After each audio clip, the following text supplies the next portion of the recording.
women empowerment in sports is it's a pretty big deal these days. Yeah, for sure. And I think beyond the empowerment, because I think if you're a woman in the sports field, it's almost a baseline qualifier to come in as strong as possible. But for us, with Like a Girl, it was really about the platform and the visibility of these athletes, and to be able to bring their stories to a bigger light, and to show the human side too of not just what they're doing on the field, but what they're doing off of it as well.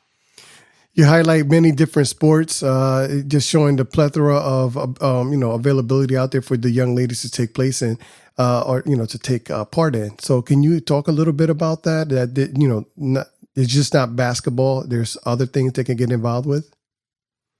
Totally, and I think we really encapsulate that in the range of athletes that we have. We have Diana Flores, who was our first episode back on August 21st, and she's a flag football ambassador, directly correlated with the NFL. On that same show, we had in our roundtable Vanita Crouch, who's the quarterback for Team USA. They just won the gold medal at the World Championships over the weekend. And then we, all the way down the line, from Flauge, who plays basketball, to Angel City FC and their tremendous run here in the NWSL in Los Angeles. We have MMA fighters, just tennis players. We have an Olympian who just was in gymnastics over in Paris. So we really do have such a wide range of our athletes. You're representing like a very unique crowd of Latinx, people who are of Hispanic descent in America. How does that feel, carrying that mantle? Yeah, it's been a ride, because I think what a lot of folks don't realize is that the Latinos and what the execs will call the U.S. Hispanic market. So a lot of us who are first, second, and third generation here in the United States, we have been part of the tapestry of what is the huge sports fan base for so long. I know it because I lived it, right? Like I grew up in New York in the late 90s, like rooting for, watching the rivalry between the Red Sox and the Yankees with my dad and all my uncles.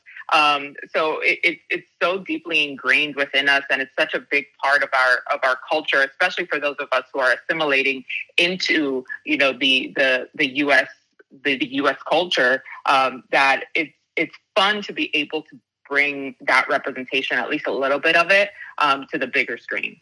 You're part of many firsts, especially at the NFL Network. What did you learn there that you take with you today in your work, with the new show? Oh, child, so many things.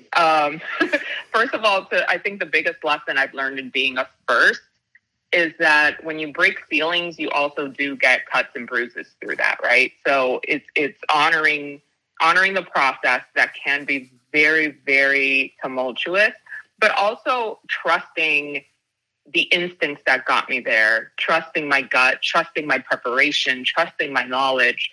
So those are things that I constantly have to remind myself of when the rest of the world is trying to tell you the complete opposite.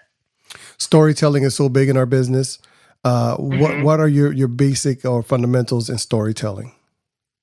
Active listening, right? Like, I think a lot of folks, and this is something that I really try to ingrain in the young journalists that I mentor. Listen actively. I know that we come in and we have our questions, and there's a rundown and we have to get to certain points, but I think sometimes we don't want to miss out on the in-between moments. If somebody says something really interesting that sparks a thought in you, like dig deep, dig into that. I was just talking to one of the Cowboys players, and he was talking about eating crawfish with Dak Prescott in the middle of our interview. I didn't care about anything else that I had to ask him. I was like, first of all, where are you getting crawfish in Dallas? Educate me. Second of all, who knew that Dak was a crawfish fan? So it's like getting those extra layers, that extra texture in a story that you wouldn't have gotten otherwise, just by really being an active participant in the conversation.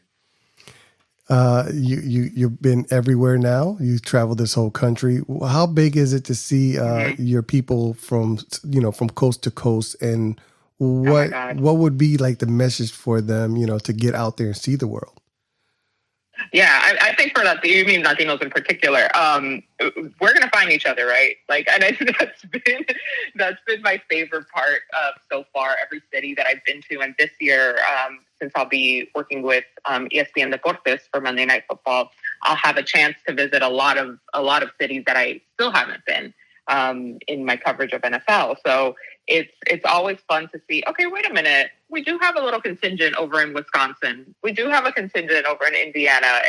And to see that not only are we out there and we're fans of the game and we're showing up, but also that we're such a big part of the growth of the sports that we love.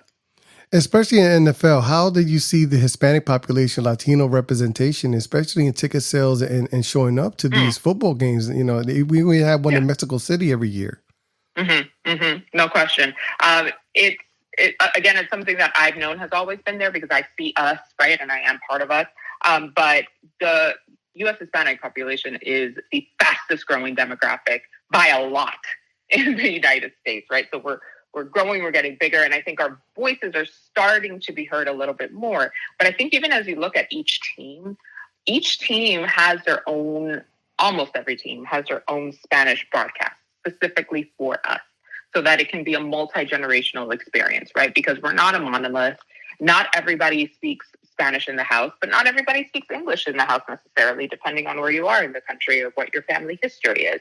So I think it's really cool that those options are now there for everybody to be able to watch the game and really enjoy it. And like the 49ers, for example, have a tremendous team of a completely Spanish language broadcast. The Packers do, the Steelers do, the Broncos do, certainly Miami. So it's really been beautiful to see that grow and to see that the teams are also investing in this audience too and in this fan base. You said that you shared a lot of good memories with your father. Can you tell me one story, sports related, that you share with your dad that Oh my God, there's forget? So many. So many. I think one of the really, really early ones I remember a lot is, he played at the professional level basketball in the Dominican Republic, which is where my family's from. And so when we moved to New York, he was still playing, just not, professionally, more for the love of the game. So he would take me to the courts. He would take me to the gym with him all the time in hopes that I would pick up a basketball and play and be, this phenomenal player. I was not. Sadly, not to spoil it for everyone. Otherwise, I'd probably be in the WNBA. But I did love the game because of him. But I remember so vividly him asking me what I thought after one of his practices. And I was like, you know what, Dad? I think you need a cheerleading team out here. I think that's what we should do. And so he sort of resigned himself to thinking, all right, that's the side of things he's going to like, more the arts and performance. But because of him, that true love and understanding of sports has always been ingrained in me. And he really fostered this. You can be multiple things at once. You can be a ballerina and then throw off the ballet shoes, put on some sneakers, and go to the court with your dad after. Wow. What are you looking forward to this football season? You're covering it now that I know you're covering the NFL on Monday nights. What are you looking forward to this season? And can you tell me a little bit about your love for Pacheco? For Pacheco? Is that what he said? Yeah. Well, first of all, anytime there's an Afro-Latino out there, I'm rooting for him. I'm rooting for him because it's one of us, right? So, like, it's just exciting to see somebody represent where they're from and do it so unapologetically. What am I looking forward to? To really hitting a lot of the NFL stadiums that I hadn't been yet. I'll give you a bonus. Something I'm not looking forward to is freezing my butt off on the sidelines in December. When I'm at these like cold weather games. I will be in Kansas City. I will be in Wisconsin, like I mentioned. But I think what my friends who have been able to do this role before have said, like, yes, it's cold AF, but you look up and you remember, wow, I'm at Lambeau, or wow, I'm at Arrowhead right now, and it sort of helps just a little bit with your toes going numb. So there's that. Well, thank you very much for your time, and I wish you so much luck on this next season. Thank you so much. I appreciate it.